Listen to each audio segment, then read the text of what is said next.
kang lalapit. Huwag kang lalapit, sabi!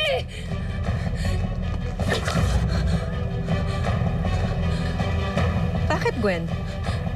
Natatakot ka ba sa multong ginawa mo? Ano ba pinagsasasabi mo? Bumalik ka na lang sa impyerno! Patay ka na! I'm so sorry to disappoint you, but I can't do that. Hindi kasi ako pwedeng pumunta sa impyerno dahil hindi naman talaga ako patay. Surprise!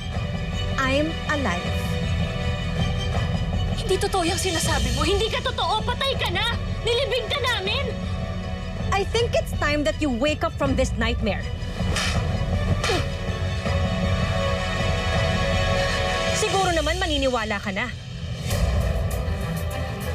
Totoo ang sinasabi ni Mama. Buhay pa siya!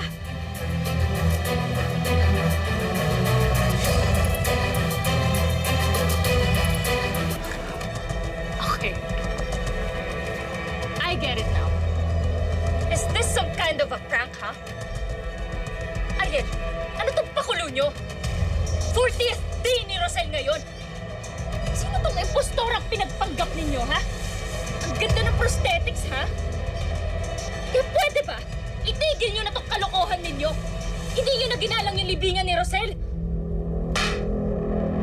Ang kapal mong sabihin igalang ako? Samantalang ikaw itong bumastos, nanloko, at pumatay sa akin. Sige, papatunayan ko sa yung peke ka. Charis, tulungan mo ko, hukayan natin to. Tumawag ka na sa putarero, papakita natin sa kanya na si Rosel ang nasa ilalim na to.